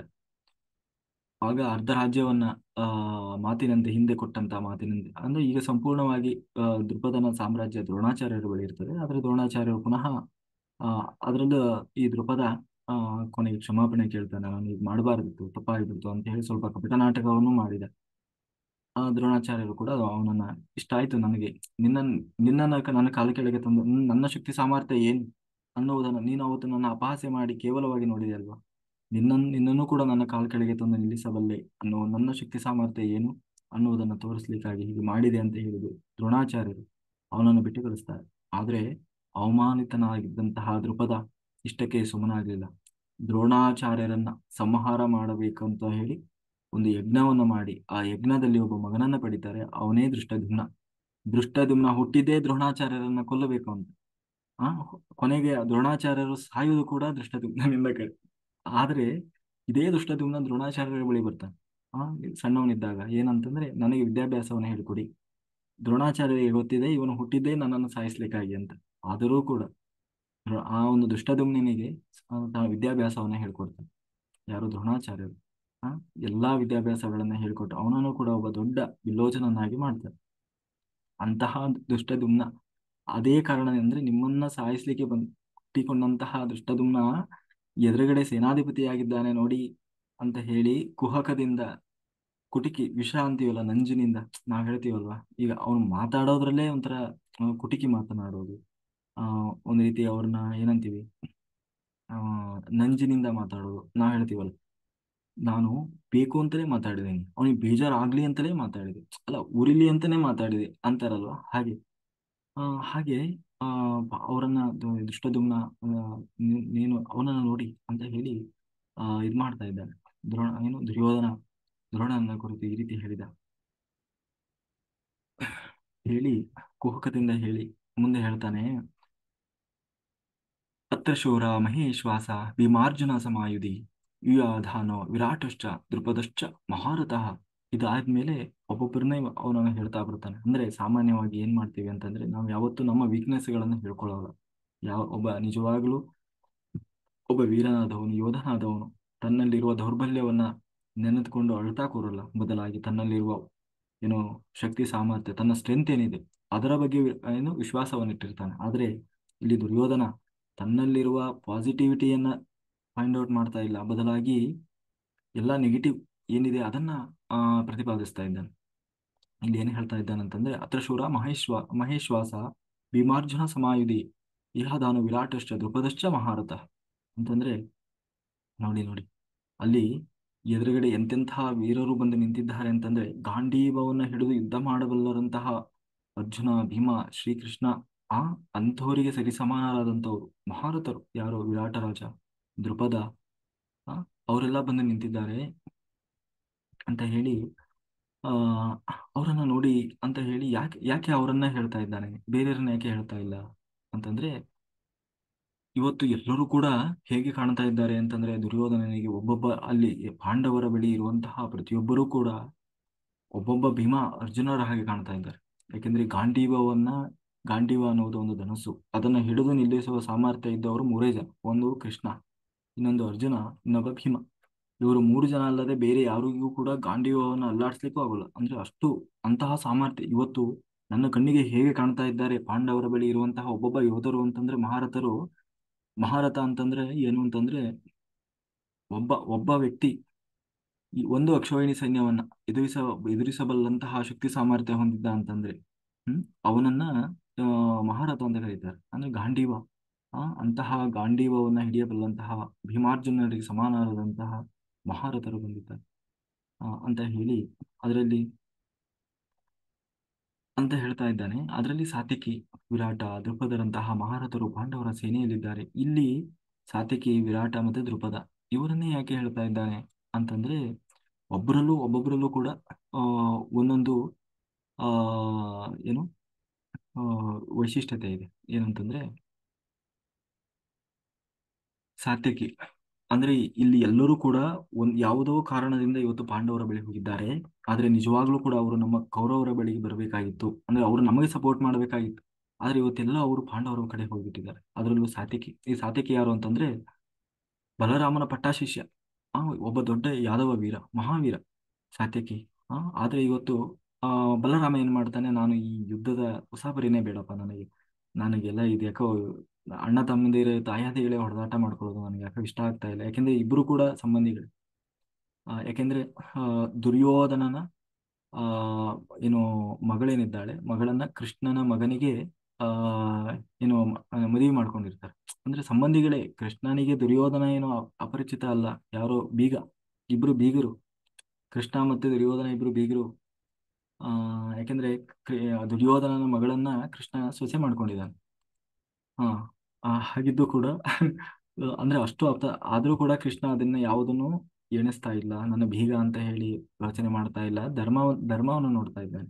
ಹಾಗೆ ಅಂತಹ ಯಾದವ ವೀರ ಇವತ್ತು ಆ ಈ ಏನು ಪಾಂಡವರ ಬಳಿ ಬಂದಿದ್ದಾನೆ. ಯಾಕೆಂತಂದ್ರೆ ಕೃಷ್ಣ ಇದ್ದಾನೆ ಜೊತೆಗೆ, ಯಾದವರೆಲ್ಲ ಆ ಏನು ಕೃಷ್ಣನ ಜೊತೆಗೆ ಹೋಗಿದ್ದಾರೆ ಅಂತ ಹೇಳಿ ಇವತ್ತು ಸಾತ್ವಿಕಿ ಕೂಡ ನಮ್ಮ ಕಡೆ ಬರಬೇಕಾಗಿದ್ದಂತಹ ಸಾತ್ವಿಕಿ ಕೂಡ ಇವತ್ತು ಅವ್ರ ಕಡೆ ಹೋಗಿದ್ದಾನೆ. ಆಮೇಲೆ ವಿರಾಟ ರಾಜ ನಿಜವಾಗ್ಲೂ ಕೂಡ ಆ ಈ ಕೀಚಕ ಇದ್ದ. ಕೀಚಕ ದುರ್ಯೋಧನೆಗೆ ಬಹಳ ಆಪ್ತ ಮಿತ್ರನಿದ್ದ. ಕೀಚಕ ಇದ್ದಾಗ ಜೊತೆಗೆ ಇವರ ಸಾಮಂತರು ಕೂಡ ಆಗಿದ್ರು, ಯಾರು ವಿರಾಟ ರಾಜ. ಆದ್ರೆ ಆ ಏನು ಆ, ಒಂದು ವರ್ಷ ಅಜ್ಞಾತವಾಸದಲ್ಲಿ ವಿರಾಟ ರಾಜನ ಸಾಮ್ರಾಜ್ಯದಲ್ಲಿ ಏನು ಪಾಂಡವರು ಇದ್ದಾಗ, ವಿರಾಟ ರಾಜನಿಗಂತೂ ಎಷ್ಟು ಇಷ್ಟ ಆಗ್ಬಿಟ್ಟಿದ್ದಾರೆ ಪಾಂಡವರು ಅಂತಂದ್ರೆ ಆ ಆ ಏನು ಆ, ತನ್ನ ಮಗಳಾದಂತಹ ಉತ್ತರೆಯನ್ನ ಆ, ಅರ್ಜುನನ ಮಗನಿಗೆ ಆ, ಯಾರು ಆ ಅಭಿಮನ್ಯುವಿಗೆ ಕೊಟ್ಟು ಮದುವೆ ಮಾಡಿದ್ದಾನೆ. ಜೊತೆಗೆ ಅಂದ್ರೆ ಅಲ್ಲೂ ಕೂಡ ನೆಂಟಸ್ಥಾನ ಮಾಡಿದ್ದ. ಜೊತೆಗೆ ವಿಶ್ವಾಸ ಅಂತ ಅವರ ಒಂದು ಧರ್ಮನಿಷ್ಠೆ, ಆ ಅವರ ಒಂದು ಆ, ಏನು ಒಳ್ಳೆಯತನಕ್ಕೆ ಇವತ್ತು ಆ ವಿರಾಟ ರಾಜ ತಾನು ಅವರಿಗೆ ಸಪೋರ್ಟ್ ಮಾಡ್ತಾ ಇದ್ದಾನೆ. ನಿಜವಾಗ್ಲೂ ಕೂಡ ಅವನು ನಮ್ಮ ಕಡೆ ಬರಬೇಕಾದಂತ. ಇನ್ನು ದ್ರುಪದ, ನಿಜವಾಗ್ಲೂ ದ್ರುಪದನನ್ನ ಸೆರೆ ಹಿಡ್ಕೊಂಡು ಬಂದವರು ಯಾರು? ಭೀಮಾರ್ಜುನರು. ಅಂದ್ರೆ ಹಿಡ್ಕೊಂಡು ಬಂದು ದ್ರೋಣಾಚಾರ್ಯರ ಕಾಲ್ ಕೆಳಗೆ ಹಾಕಿದವರು ಯಾರು? ಭೀಮಾರ್ಜುನರು. ಆದ್ರೆ ಇವತ್ತು ದ್ರುಪದ ಆ ಪಾಂಡವರಿಗೆ ಸಪೋರ್ಟ್ ಮಾಡ್ತಾ ಇದ್ದಾನೆ. ಯಾಕೆ ದ್ರುಪದ ಪಾಂಡವರಿಗೆ ಸಪೋರ್ಟ್ ಮಾಡ್ತಾ ಇದ್ದಾನೆ ಅಂತಂದ್ರೆ, ದ್ರುಪದನ ಮಗಳು ಯಾರು? ದ್ರೌಪದಿಯನ್ನ ಯಾರಿಗೆ ಕೊಟ್ಟಿದ್ದಾರೆ? ಪಾಂಡವರಿಗೆ ಕೊಟ್ಟಿದ್ದಾನೆ. ಹಾಗಾಗಿ ಅಳಿಯಂದರು ಎಲ್ಲರೂ. ಹಾಗಾಗಿ ಇವತ್ತು ಆ ನಮ್ಮ ಕಡೆ ಎಲ್ಲರೂ ನಮ್ಮ ಕಡೆ ಬರಬೇಕಾಗಿತ್ತು. ಆದ್ರೆ ಇವತ್ತು ಪಾಂಡವರ ಕಡೆ ಅವರೆಲ್ಲ ಸಪೋರ್ಟ್ ಮಾಡ್ತಾ ಇದ್ದಾರೆ ಅಂತ ಹೇಳ್ತಾ ಆ ತನ್ನ ಒಂದು ದುಗುಡವನ್ನು ಹೇಳ್ಕೊಳ್ತಾ ಇದ್ದಾನೆ. ಜೊತೆಗೆ ಮತ್ತೆ ಹೇಳ್ತಾನೆ, ದುಷ್ಟಕೇತು ಶ್ಚೇಕಿತಾನಃ ತಾನಃ ಕಾಶಿರಾಜಶ್ಚ ವೀರ್ಯವಾನ್ ಪುರ್ಜೆ ಕುಂತಿಭೋಜಶ್ಚ ಶೈಬಶ್ಚ ನರಪುಂಗವಃ. ನರಪುಂಗವಃ ಒಬ್ಬೊಬ್ರು ಕೂಡ ಸಾಮಾನ್ಯರಲ್ಲ, ಅಸಾಮಾನ್ಯರಾದವರು. ಯಾರು? ದುಷ್ಟಕೇತು, ಚೈಕಿತಾನ, ಕಾಶಿರಾಜ, ಆಮೇಲೆ ಪುರುಜಿತನು, ಕುಂತಿಭೋಜ, ಶೈಬ್ಯ, ಎಲ್ಲರೂ ಸಾಮಾನ್ಯದವರಲ್ಲ, ಮಹಾಪರಾಕ್ರಮಿಗಳು. ಅದರಲ್ಲೂ ದುಷ್ಟಕೇತು ಈತ ಶಿಶುಪಾಲನ ಮಗ. ಈ ಶಿಶುಪಾಲ ಯಾರು? ಪಟ್ಟ ಯಾರು? ಇವನು ಸ್ನೇಹಿತ ಯಾರಿಗೆ? ದುರ್ಯೋಧನನಿಗೆ. ಕಂಸ, ಆಮೇಲೆ ಯಾರು? ಜರಾಸಂಧ, ಶಿಶುಪಾಲ, ದಂತವಕ್ರ, ದುರ್ಯೋಧನ, ದುಶ್ಯಾಸನ, ಇವರೆಲ್ಲ ಒಂದೇ ಒಂದೇ ಪಾರ್ಟಿ. ಆದ್ರೆ ಆ ಒಂದು ನಮ್ಮ ಆಪ್ತ ಮಿತ್ರನಾಗಿದ್ದಂತಹ ಶಿಶುಪಾಲನ ಮಗ ದುಷ್ಟಕೇತು ಇವತ್ತು ಪಾಂಡವರ ಪಕ್ಷದಲ್ಲಿದ್ದಾನೆ. ಯಾಕೆ ಇದ್ದಾನೆ ಅಂತಂದ್ರೆ, ಯಾವಾಗ ಕೃಷ್ಣ ಪಾಂಡವರ ಧರ್ಮರಾಜನ ರಾಜಸೂಯ ಯಾಗದಲ್ಲಿ ಶಿಶುಪಾಲನನ್ನು ಸಂಹಾರ ಮಾಡಿ ಚಕ್ರವನ್ನು ಬಿಟ್ಟು ನಂತರ ಅವನ ಮಗನಾದಂತಹ ದುಷ್ಟಕೇತುವನ್ನೇ ರಾಜನನ್ನಾಗಿ ಮಾಡ್ತಾನೆ. ಅವನು ಪಾಪ ಒಳ್ಳೆಯವನಿದ್ದ. ಬಟ್ ಅವಾಗಿನಿಂದಲೂ ಕೂಡ ಕೃಷ್ಣನಿಗೆ ಅವನು ಆ ಅವನ ಒಂದು ಭಕ್ತನಾಗಿದ್ದ. ಹಾಗಾಗಿ ಇವತ್ತು ದುಷ್ಟಕೇತು ಕೂಡ ಬಂದಿದ್ದಾನೆ. ಇನ್ನು ಚೈಕಿತಾನ, ಈತನು ಕೂಡ ಸಾತ್ವಿಕಿ ಅಂತ ಒಬ್ಬ ಯಾದವ ವೀರ, ಬಲರಾಮನ ಆ ಪಕ್ಕಾ ಶಿಷ್ಯ. ಆದ್ರೆ ಇವತ್ತು ಬಲರಾಮ ಇಲ್ವಲ್ಲ, ಹಂಗಾಗಿ ಇವನ್ ಜೊತೆಗೆ ಬಂದಿದ್ದಾನೆ. ಇನ್ನು ಕಾಶಿರಾಜನ ಬಗ್ಗೆ ಯಾಕೆ ಹೇಳ್ತಾರೆ ಅಂತಂದ್ರೆ, ಕಾಶಿಯಲ್ಲಿ 2 ಜನ ರಾಜರಿದ್ರು. ಅಂದ್ರೆ ಅಲ್ಲಿ ಒಂದು ಗಂಗೆ ಏನಿದೆ ಅಲ್ವಾ ಕಾಶಿಯಲ್ಲಿ, ವಾರಣಾಸಿಯಲ್ಲಿ, ಉತ್ತರ ಮತ್ತೆ ದಕ್ಷಿಣ, ಆ ಕಡೆ ಒಂದು ರಾಜ್ಯ, ಈ ಕಡೆ ಒಂದು ರಾಜ್ಯ. ಆದ್ರೆ ಅವು ಈ ಎರಡೂ ರಾಜ್ಯಗಳಲ್ಲಿರುವಂತಹವರನ್ನು ಕೂಡ ಕಾಶಿ ರಾಜರು ಅಂತಾನೆ ಕರೀತಾ ಇದ್ರು. ಆ ಇಬ್ರು ಕೂಡ ಆ ಇಬ್ರು ರಾಜರು ಕೂಡ ಇವರಿಬ್ಬರಿಗೂ ಅಂದ್ರೆ ದುರ್ಯೋಧನಿಗೂ ಕೂಡ ಒಬ್ಬ ಕಾಶಿ ರಾಜ ಆ ಹೆಣ್ಣು ಕೊಟ್ಟಿದ್ದ. ಭೀಮಸೇನಿಗೂ ಕೂಡ ಒಬ್ಬ ಕಾಶಿ ರಾಜ ಕಾಳಿ ಎನ್ನುವ ಮಗಳನ್ನು ಕೊಟ್ಟು ಮದುವೆ ಮಾಡಿದ್ದ. ಆ ಕಾರಣದಿಂದ ಇವತ್ತು ಕಾಶಿರಾಜ ಅಂದ್ರೆ ಅವನು ಭೀಮಸೇನನ ಮಾವ ಅದಕ್ಕೆ ಬಂದಿದ್ದಾನೆ. ಅಲ್ಲ ಇವನು ಮತ್ತೆ ಯಾಕೆ ಇವನು ಕಾಶಿರಾಜ ಅಂತ ಇದ್ ಮಾಡ್ತಾ ಇದ್ದಾನೆ ಅಂತಂದ್ರೆ ಹಿಂದೆ ಏನಾಗಿತ್ತು ಅಂತಂದ್ರೆ ಪೌಂಡ್ರಿಕಾ ಅನ್ನುವಂತ ಒಂದು ಯುದ್ಧದಲ್ಲಿ ಕೃಷ್ಣ ಆ ಕಾಶಿರಾಜನನ್ನ ಅಂದ್ರೆ ದುರ್ಯೋಧನನಿಗೆ ಹೆಣ್ಣು ಕೊಟ್ಟಂತಹ ಮಾವ ಅವನು ಸ್ವಲ್ಪ ದುಷ್ಟ ಇದ್ದ. ಹಿಂದೆ ಒಂದು ಯುದ್ಧದಲ್ಲಿ ಪೌಂಡ್ರಿಕಾ ಅನ್ನೋ ಯುದ್ಧದಲ್ಲಿ ಕೃಷ್ಣನ ಚಕ್ರದಿಂದಲೇ ಅವನು ಸತ್ತು ಹೋಗಿದ್ದ. ಅಂದ್ರೆ ಇಲ್ಲಿ ದುರ್ಯೋಧನ ಏನ್ ಹೇಳ್ತಾನೆ ಅಂತಂದ್ರೆ ನಮ್ಮ ಮಾವ ಇದ್ದಿದ್ರೆ ಅವನು ನಮ್ಮ ಸಪೋರ್ಟಿಗೆ ಬರ್ತಾ ಇದ್ದ. ಅದೇ ಏನ್ ಮಾಡೋದು, ಸತ್ತೋಗ್ಬಿಟ್ಟಿದ್ದಾನೆ ಕಾಶಿರಾಜ. ಆದ್ರೆ ನೋಡಿ ಅವ್ರ ಕಡೆ ಕಾಶಿರಾಜ ಬಂದಿದ್ದಾನೆ ಆ ಸಪೋರ್ಟಿಗೆ ಅಂತ ಹೇಳಿ ಆ ಅದನ್ನ ಇಲ್ಲಿ ನೆನಪು ಮಾಡ್ತಾ ಇದ್ದೇನೆ. ಇನ್ನು ಪುರುಜಿತ್ ಮತ್ತೆ ಕುಂತಿ ಭೋಜ ಇವರಿಬ್ರು ಕೂಡ ಕುಂತಿ ದೇಶದವರು ಅಂದ್ರೆ ಕುಂತಿಯ ವಂಶಸ್ಥರು. ಹಾಗಾಗಿ ಇವತ್ತು ಸಹಜವಾಗಿ ಯಾಕೆಂದ್ರೆ ಇವರೆಲ್ಲ ಕುಂತಿ ಮಕ್ಕಳು ಅನ್ನುವ ಒಂದು ಉದ್ದೇಶದಿಂದ ಎಲ್ಲರೂ ಬಂದಿದ್ದಾರೆ. ಇನ್ನು ಶೈಬ್ಯ, ಈತ ಶಿಬಿ ದೇಶದ ರಾಜ. ಈತ ಆ ಕಾಡಿನಲ್ಲಿ ಈತ ಕಾಡಿನಲ್ಲಿದ್ದಂತಹ ಸಮಯದಲ್ಲಿ ದ್ರೌಪದಿಯನ್ನ ಅಪಹರಿಸಿ ಜಯದ್ರಥನಿಗೆ ಸಹಾಯ ಮಾಡಿದ್ದಕ್ಕಾಗಿ ಭೀಮಸೇನನಿಂದ ಕೊಲ್ಲಲ್ಪಟ್ಟಿದ್ದ. ಆಯ್ತಾ. ಆದ್ರೂ ಕೂಡ ಇವತ್ತು ಶಬ್ಯ ಪಾಂಡವರ ಪಕ್ಷವನ್ನು ಸೇರಿದ್ದ. ನಿಜವಾಗ್ಲೂ ಕೂಡ ಅವನು ನಮ್ಮ ಪರ ಬರಬೇಕಾಗಿತ್ತು ಅಂತ ಹೇಳಿ ಅಂದ್ರೆ ಕಾರಣಾಂತರಗಳಿಂದ ನಮ್ಮ ಕೈ ತಪ್ಪಿ ಹೋದಂತಹವರನ್ನ ಗುರುತಿಸಿ ಇಲ್ಲಿ ಹೇಳ್ತಾ ಇದ್ದಾನೆ. ಅಷ್ಟಕ್ಕೂ ಇನ್ನು ಮತ್ತೆ ಮುಂದೆ ಹೇಳ್ತಾನೆ, ಯುಧಾಮನ್ಯುಶ್ಚ ವಿಕ್ರಾಂತ ಉತ್ತಮೌಜಾಶ್ಚ ವೀರ್ಯವಾನ್ ಸೌಭದ್ರೋ ದ್ರೌಪದೇಯಾಶ್ಚ ಸರ್ವ ಏವ ಮಹಾರಥಃ. ಅಂದ್ರೆ ಯುಧಾಮನ್ಯು ಮತ್ತೆ ಉತ್ತಮೌಜ ಇವರು ದ್ರುಪದನ ಇನ್ನಿಬ್ಬರು ಮಕ್ಕಳು. ಅಂದ್ರೆ ದ್ರುಪದ ಎಂತಹ ಅಂದ್ರೆ ಇನ್ನು ಎಳೆ ಹುಡುಗರು ಆದ್ರೆ ಎಂತ ಪರಾಕ್ರಮಿಗಳು ಅಂತಂದ್ರೆ ಆ ಇಡೀ ಸೈನ್ಯವನ್ನೇ ಕೂಡ ನಡಗಿಸಬಲ್ಲರು. ಅದರಲ್ಲೂ ಜೊತೆ ಸುಭದ್ರೆಯ ಮಗ ಅಭಿಮನ್ಯು ಇನ್ನೂ ಪ್ರಾಯಕ್ಕೆ ಬಂದಿಲ್ಲ, 15-16 ವರ್ಷದ ಹುಡುಗರು. ಎಂತೆಂತಹ ಮಹಾರಥರ ಹಾಗೆ ಪ್ರತಿಬಿಂಬಿಸ್ತಾ ಇದ್ದಾರೆ ಇವತ್ತು ಅಂತ ಹೇಳಿ ಅವರನ್ನು ಕೂಡ ಇದು ಮಾಡ್ತಾ ಇದ್ದಾನೆ. ಅಂದ್ರೆ ಇಲ್ಲಿ ಒಬ್ಬ ದುರ್ಯೋಧನ ಒಬ್ಬ ರಾಜನಾಗಿ, ಜೊತೆಗೆ ಒಬ್ಬ ಇಡೀ ಸೈನ್ಯದವನ್ನ ಪ್ರತಿಬಿಂಬಿಸುವಂತಹ ಒಬ್ಬ ವ್ಯಕ್ತಿಯಾಗಿ, ಒಬ್ಬ ನಾಯಕನಾಗಿ ತಾನು ಏನ್ ಮಾಡಬೇಕಾಗಿತ್ತು, ತನ್ನಲ್ಲಿರುವಂತಹ ಎಲ್ಲ ನಾಯಕರುಗಳನ್ನು ಏನು ಅಲ್ಲಿ ಸೇನೆಯನ್ನ ಹುರಿದುಂಬಿಸುವ ಕೆಲಸ ಮಾಡಬೇಕಿತ್ತು. ನಮ್ಮ ಶಕ್ತಿ ಸಾಮರ್ಥ್ಯದ ಬಗ್ಗೆ ಕಾನ್ಫಿಡೆನ್ಸ್ ಅನ್ನ ತುಂಬುತ್ತಾ, ಅವರಲ್ಲಿ ಉತ್ಸಾಹವನ್ನು ತುಂಬುತ್ತಾ, ಅವರನ್ನ ಇನ್ನೂ ಆ ಏನು ಉತ್ಸಾಹದಿಂದ ಅವರು ಯುದ್ಧ ಮಾಡ್ಲಿಕ್ಕೆ ಅವ್ರಿಗೆ ಏನೆಲ್ಲ ಬೇಕು, ಜೊತೆಗೆ ತಂತ್ರಗಳನ್ನ ಆ ಗೆಲ್ಲಲಿಕ್ಕೆ ಏನೆಲ್ಲ ಬೇಕು, ಜೊತೆಗೆ 11 ಅಕ್ಷೋಹಿಣಿ ಸೈನ್ಯ ಇದೆ. ದೊಡ್ಡ ಅವನ ಬಳಿ ಒಂದು ದೊಡ್ಡ ಶಕ್ತಿ ಇದೆ ಈಗ. ಆದ್ರೆ ಅದನ್ನ ಹೇಗೆ ಬಳಸಬೇಕು ಅನ್ನುವ ಬುದ್ಧಿ ಇಲ್ಲ. ಬದಲಾಗಿ ಅಲ್ಲೂ ಕೂಡ ವಿಷ ಕಾರ್ತಾ ಇದ್ದಾನೆ, ನಂಜಿ ಕಾರ್ತಾ ಇದ್ದಾನೆ ತನ್ನ ಜೊತೆ ಇದ್ದವರಿಗೆ ಕೂಡ. ಅಷ್ಟಕ್ಕೂ ಇವರನ್ನೆಲ್ಲ ಯಾಕೆ ಹೇಳ್ತಾ ಇದ್ದಾನೆ ದುರ್ಯೋಧನ ಅಂತಂದ್ರೆ, ಇವ್ರು ಯಾರೂ ಕೂಡ ಏನೋ ಸಿಗ್ತದೆ ಅಂತ ಬಂದವರಲ್ಲ. ಅಂದ್ರೆ ಏನೋ ಹಣಕ್ಕಾಗಿಯೋ ಆಸ್ತಿಗಾಗಿಯೋ ಅಂತಸ್ತಿಗಾಗಿಯೋ ಅಂತ ಪಾಂಡವರ ಕಡೆಗೆ ಬಂದವರಲ್ಲ ಅವರು. ಪ್ರತಿಯೊಬ್ಬರು ಕೂಡ ಎಂತೆಂತಹ ಪರಾಕ್ರಮಿಗಳು ಅಂತಂದ್ರೆ ಪಾಂಡವರ ಒಂದು ಏನಂತೀವಿ ಅವರ ಒಂದು ಧರ್ಮನಿಷ್ಠೆಯನ್ನ ನೋಡಿ ಬಂದವರು.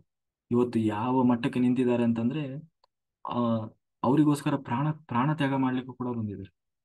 ಅಷ್ಟು ಯಾಕೆಂದ್ರೆ ಹಾಗಾದ್ರೆ ಇವನ್ ಕಡೆನೇ ಇದ್ದಾರೆ, ಅವ್ರ ಬಗ್ಗೆನೂ ಹೇಳ್ತಾನೆ. ಹಾಗೆ ಯುದ್ಧಕ್ಕೆ ಸೈನ್ಯವನ್ನ ಹುರಿದುಂಬಿಸುವುದನ್ನ ಬಿಟ್ಟು ದುರ್ಯೋಧನ ಪಾಂಡವರ ಸೈನ್ಯದಲ್ಲಿದ್ದಂತಹ ವೀರರ ಬಗ್ಗೆ ಮಾತನಾಡ್ತಾ ಅಂದ್ರೆ ಅವ್ರ ಬಗ್ಗೆ ಮಾತಾಡ್ತಾ ಅರ್ಧ ಇವರ ಒಂದು ಶಕ್ತಿ ಸಾಮರ್ಥ್ಯವನ್ನು ಕುಂದಿಸುವ ಕೆಲಸ ಮಾಡ್ತಾ ಇದ್ದೀನಿ ಅವನು.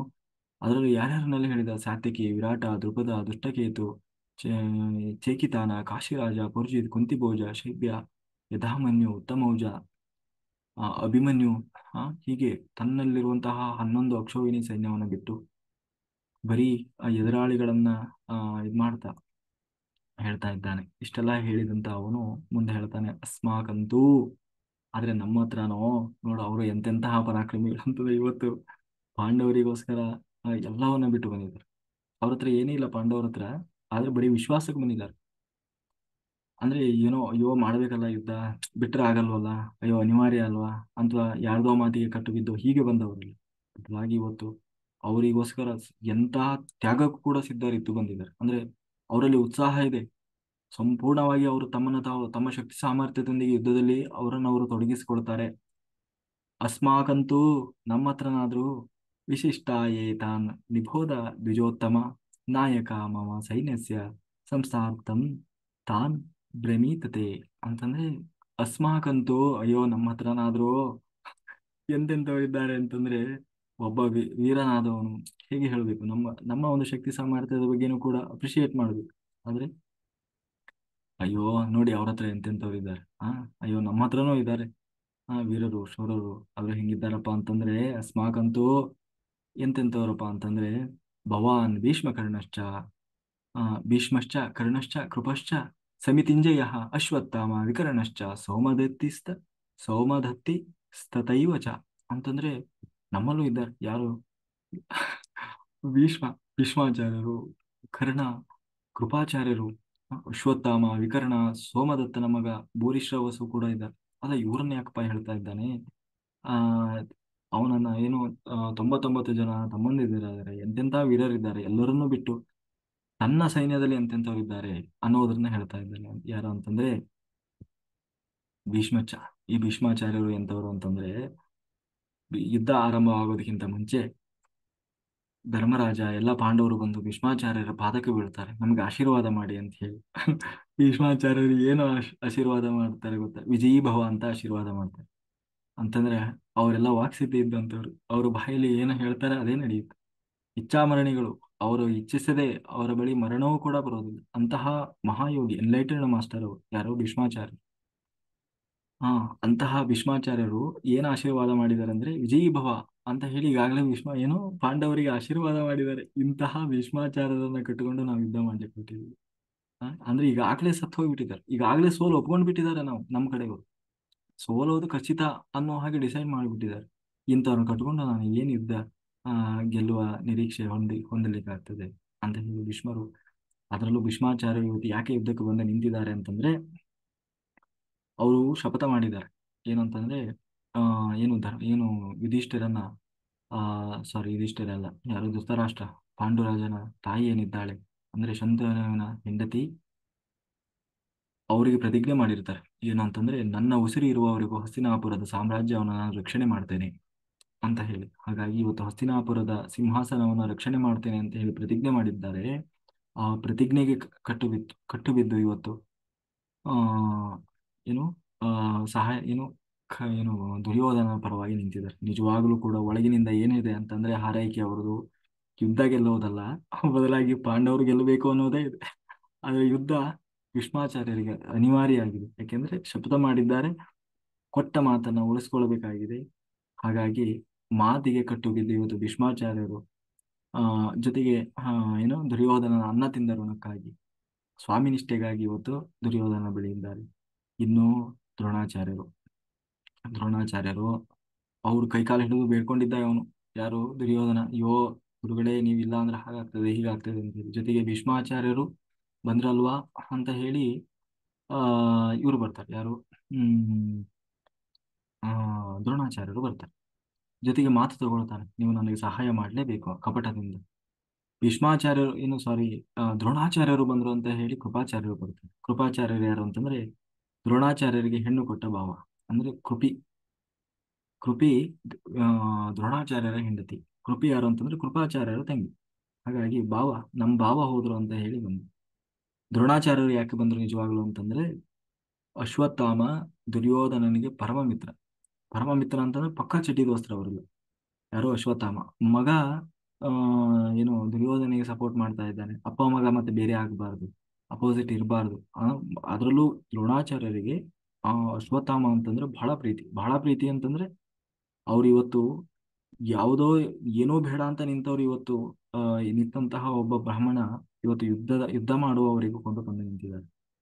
ಆಯ್ತಾ? ಯಾರಿಗೂ ಹಿಂಸೆ ಕೊಡಬಾರದು ಅನ್ನುವಂತಹ ಒಂದು ಜೀವನ ಮಾಡ್ತಾ ಇದ್ದಂತಹ ದ್ರೋಣಾಚಾರ್ಯರು ಇವತ್ತು ರಕ್ತಪಾತ ಮಾಡುವಂತಹ ಪರಿಸ್ಥಿತಿಗೆ ಬಂದು ನಿಂತಿದ್ದೇ ಅಶ್ವತ್ಥಾಮನಿಂದಾಗಿ. ಯಾಕೆಂದ್ರೆ ಅಶ್ವತ್ಥಾಮನಿಗೆ ಹಾಲು ಬೇಕು ಅಂತ ಸಣ್ಣವನಿದ್ದಾಗ ಹಠ ಹಿಡಿದು ಕೂರ್ತಾನೆ, ಮಗನಿಗೆ ಒಂದು ಹಾಲು ಬೇಕು, ಹಾಲಿಗಾಗಿ ಹಸು ಬೇಕು ಅಂತ ಹುಡುಕಿಕೊಂಡು ಹೊಂದಂತಹ ದ್ರೋಣಾಚಾರ್ಯರಿಗೆ ನಡೆಯಬಾರದೆಲ್ಲ ನಡೆದು ಇವತ್ತು ಯುದ್ಧರಂಗದವರೆಗೂ ಬಂದು ನಿಲ್ಲಿಸಿದ್ದಾರೆ. ಇದು ಇಂತಹ ದ್ರೋಣಾಚಾರ್ಯರು ಬಂದಿದ್ದಾರೆ. ಯಾಕೆ ಬಂದ್ರು? ಅಶ್ವತ್ಥಾಮ ಬಂದಿದ್ದಾನೆ ಅಂತ ಹೇಳಿ ದ್ರೋಣಾಚಾರ್ಯರು ಬಂದಿದ್ದಾರೆ, ದ್ರೋಣಾಚಾರ್ಯರು ಬಂದಿದ್ದಾರೆ ಅಂತ ಕೃಪಾಚಾರ್ಯರು ಬಂದಿದ್ದಾರೆ. ಇಂತಹವರನ್ನ ಯಾರ್ಯಾರೋ ಬಂದಿದ್ದಾರೆ ಅಂದ್ರೆ ನಿಜವಾಗ್ಲೂ ನನ್ನ ಮೇಲಿನ ಪ್ರೀತಿಯಿಂದ ವಿಶ್ವಾಸದಿಂದ ಯುದ್ಧ ಗೆಲ್ಲಬೇಕು ಅಂತ ಬಂದವರಲ್ಲ.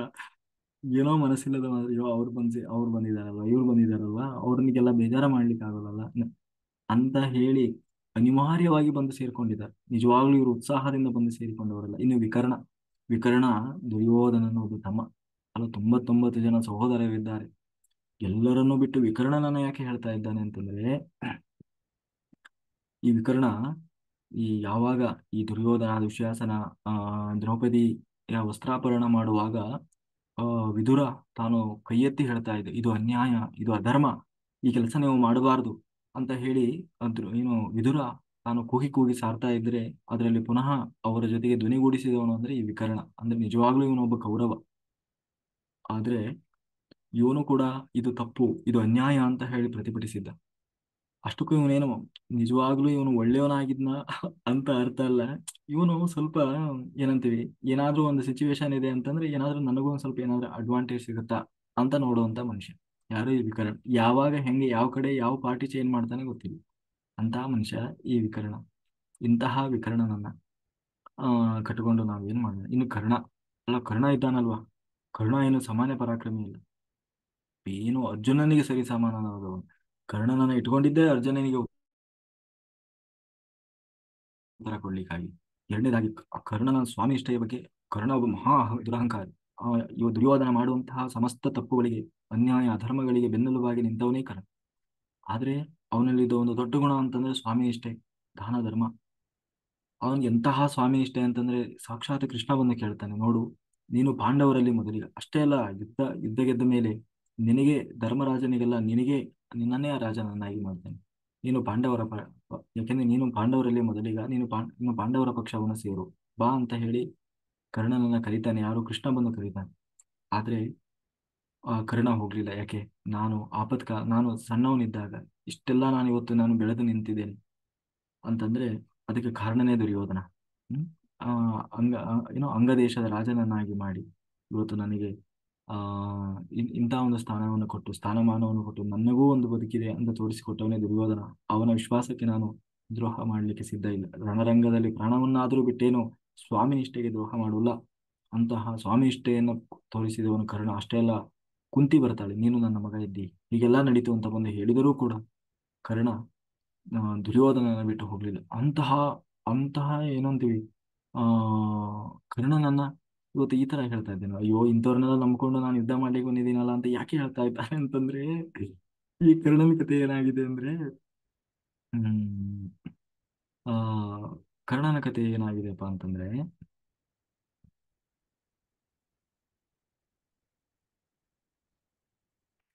ಆ ಕರ್ಣನ ಕಥೆ ಏನಂದ್ರೆ, ಈ ಕರ್ಣ ಮಹಾದುರಹಂಕಾರಿ. ಯಾವಾಗ ಭೀಷ್ಮಾಚಾರ್ಯರನ್ನ ಸೇನಾಧಿಪತಿಯನ್ನಾಗಿ ಮಾಡಿದ್ರೋ ಕೂಡಲೇ ಇವನಿಗೆ ಬಹಳ ಸಿಟ್ಟು ಬರ್ತದೆ. ಹೋಗಿ ಹೋಗಿ ಈ ಮುದುಕನನ್ನ, ಹಣ್ಣು ಮುದುಕ, 700 ವರ್ಷದ ಮುದುಕನನ್ನ ಹೋಗಿ ನೀವು ಸೇನಾಧಿಪತಿ ಮಾಡಿದ್ದೀರಲ್ಲ. ಆ ಆ, ಈ ಈ ನಮಗೆ ನಾಚಿಕೆ ಆಗ್ತದೆ. ಇವು ಇಂತಹ ಮುದುಕನನ್ನ ಕಟ್ಟಿಕೊಂಡು ನಾವು ಯುದ್ಧಕ್ಕೆ ಹೋಗೋದು ಅಂತ ಹೇಳಿ ಅವಮಾನ ಮಾಡಿರ್ತಾನೆ. ಯಾರು? ಭೀಷ್ಮಾಚಾರ್ಯರಿಗೆ. ಆಗ ಆ ಅವಮಾನ ಮಾಡಿದಾಗ ಆ ಏನು ಬೈತಾರೆ ಭೀಷ್ಮಾಚಾರ್ಯರು, ನೀನು ಅಂತವನು, ನೀನು ಇಂಥವನು, ಬರೀ ನೀನು ಕೊಚ್ಕೊಳ್ಳೋದೇ ಆಯ್ತು. ಹಿಂದೆ ಒಂದ್ಸಾರಿ ಏನಾಗಿತ್ತು ಅಂತಂದ್ರೆ, ಪಾಂಡವರು ವನವಾಸದಲ್ಲಿದ್ದಾಗ ಆ ಒಬ್ಬ ಚಿತ್ರರಥ ಅನ್ನೋ ಒಬ್ಬ ಗಂಧರ್ವ ಇಡೀ ಊರನ್ನ ಸೆರೆ ಹಿಡಿದಿರ್ತಾನೆ. ಏನು ಕೌರವ ಸೇನೆಯಿಂದ. ಆಗ ಕರ್ಣನನ್ನು ಕೂಡ ಸೆರೆ ಹಿಡಿದಿರ್ತಾರೆ.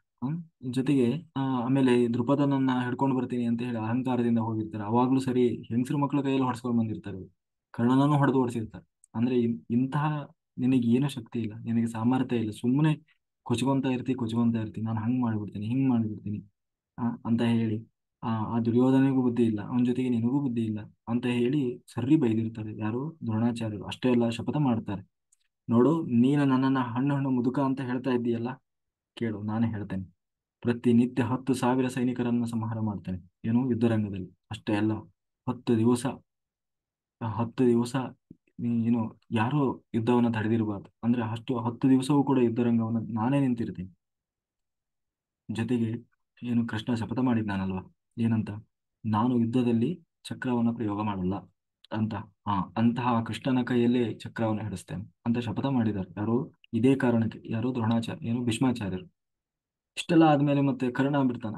ಕೂಡ್ಲೆ ಅವನು ಹೇಳಿದ, ಈ ನೀವು ಎಲ್ಲಿವರೆಗೆ ಯುದ್ಧ ರಂಗದಲ್ಲಿ ಇರ್ತೀರಿ ಅಲ್ಲಿವರೆಗೂ ನಾನು ಯುದ್ಧಕ್ಕೆ ಬರಲ್ಲ. ಯಾರು? ಕರ್ಣ. ಇನ್ ಕರ್ಣ ಯುದ್ಧ ರಂಗಕ್ಕೆ ಬರಬೇಕು ಅಂದ್ರೆ ಭೀಷ್ಮಾಚಾರ್ಯರು ಸಾಯ್ಬೇಕು. ಆ ಈ ತರ ಶಪಥ ಮಾಡಿದಾನೆ ಕರ್ಣ. ಈ ತರ ಎಡಬಿಡಂಗಿಗಳನ್ನು ಕಟ್ಕೊಂಡು ಏನ್ ಮಾಡೋಣ. ಜೊತೆಗೆ ಇನ್ನೂ ಅಶ್ವತ್ಥಾಮ, ಇವನೇನು ಸಾಮಾನ್ಯ ಅಲ್ಲ, ಏನು ಮಿತ್ರ. ಆದ್ರೆ ಇವಂದು ಏನಂತಂದ್ರೆ, ಅಶ್ವತ್ಥಾಮನೊಂದು ಸಮಸ್ಯೆ. ಇವನು ಸ್ವಲ್ಪ, ಯಾವಾಗ ಇವನೊಂಥರ ಏನಂತೀವಿ ನಾವು, ಈ ಅಂಡೆ ಪಿರಿಕಿ ಅಂತೀವಲ್ಲ, ಅಂದ್ರೆ ಶಾರ್ಟ್ ಟೆಂಪರ್ ಅಂತೀವಲ್ಲ, ಯಾವಾಗ ಹೆಂಗಿರ್ತಾರೆ ಹೇಳಂಗಿಲ್ಲ. ಹಂಗಾತ, ಹಂಗ್ ಮಾಡೋಣ, ಸರಿ, ಹಿಂಗೆ ಹೆಂಗ್ ಬೇಕೋ ಹಂಗೆ ಮನುಷ್ಯ ಅವನು. ಯಾವಾಗ, ಯಾಕೆಂದ್ರೆ ಇವ್ನು ಎಂತ ಹುಚ್ಚ ಅಂತಂದ್ರೆ, ಒಂದ್ಸಾರಿ ಏನಾಯ್ತು ಅಂದ್ರೆ, ಈ ಕೃಷ್ಣ ಇರೋದ್ರಿಂದಲೇ ಪಾಂಡವರನ್ನ ಏನು ಮಾಡ್ಲಿಕ್ಕೆ ಆಗ್ತಾ ಇಲ್ಲ. ಅದಕ್ಕೆ ಕೃಷ್ಣನನ್ನೇ ಮುಗಿಸಿಬಿಟ್ರೆ ಪಾಂಡವರ ಶಕ್ತಿಯೇ ಹೋದಂಗಾಗ್ತದೆ ಅಂತ ಹೇಳಿ ಒಂದ್ಸಾರಿ ದ್ವಾರಕೆಗೆ ಹೋಗ್ತಾನೆ. ದ್ವಾರಕೆಗೆ ಹೋಗಿ ಕೃಷ್ಣನ ಹತ್ರ ಹೋಗಿ ನೇರವಾಗಿ ಹೇಳ್ತಾನೆ, ನೋಡು ಕೃಷ್ಣ, ನೀನ್ ಎಲ್ಲಿವರೆಗೆ ಇರ್ತೀಯ ಅಲ್ಲಿವರೆಗೆ ಪಾಂಡವರನ್ನ ಏನೂ ಮಾಡ್ಲಿಕ್ಕೆ ಆಗೋಲ್ಲ.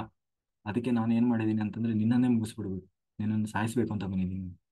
ಆ ಅಂತ ಹೇಳಿ ಹೇಳಿದ್ರೆ ಕೃಷ್ಣ ನಗ್ತಾನೆ, ಏನು ಹುಚ್ಚನಪ್ಪ ಇವನು, ನನ್ನೇ ಸಾಯಿಸ್ಲಿಕ್ಕೆ ಬಂದಿದ್ದಾನಂತ. ಅದು ನನ್ನ ಊರಿಗೆ ಬಂದು ನನ್ನ ಹತ್ರ ಬಂದು ನನ್ನನ್ನೇ ಕೇಳ್ತಾ ಇದ್ದೆ. ಅದಕ್ಕೆ ಮತ್ತೆ ಕೇಳ್ತಾ ಇದ್ದಾನೆ ಅಶ್ವತ್ಥಾಮ, ಏನು ಅಂದ್ರೆ, ಅದು ಯಾವುದೇ ಅಸ್ತ್ರಶಸ್ತ್ರದಿಂದ ಸಾಯಿಸ್ಲಿಕ್ಕೆ ಸಾಧ್ಯ ಇಲ್ಲ, ನಿನ್ನ ಸುದರ್ಶನ ಚಕ್ರದಿಂದಲೇ ಅದನ್ನ ಸಾಯಿಸ್ಲಿಕ್ಕೆ ಸಾಧ್ಯ. ಅದಕ್ಕೆ ನಿನ್ನ ಸುದರ್ಶನ ಚಕ್ರ ಕೊಡು ನನಗೆ ಅಂತ ಹೇಳಿ ಈ ಅಶ್ವತ್ಥಾಮ ಕೃಷ್ಣನನ್ನು ಕೇಳ್ತಾ ಇದ್ದಾನೆ. ಅದಕ್ಕೆ ಕೃಷ್ಣ ನಕ್ಕು ಹೇಳಿದ, ಹೌದಾ, ಹಾಗಾದ್ರೆ ಹೋಗು, ಶಸ್ತ್ರಾಗಾರದಲ್ಲಿ ನನ್ನ ಚಕ್ರ ಇದೆ, ಹೋಗಿ ತಗೊಂಡು ಹೋಗಪ್ಪ, ನೀನು ಮಾಡುವಂತೆ ಕೆಲಸನ ಅಂತ ಹೇಳಿ ಕಳಿಸಿದ್ರೆ, ಹೋದ ಅಶ್ವತ್ಥಾಮ.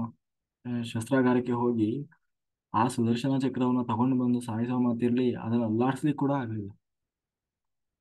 ಕೊನೆಗೆ ನಾಚಿಕೆಯಿಂದ ಹೇಳದೆ ಕೇಳದೆ ಹಿಂದನ್ ಬಾಗ್ಲಿಂದ ಓಡೋಗಿದ್ದ.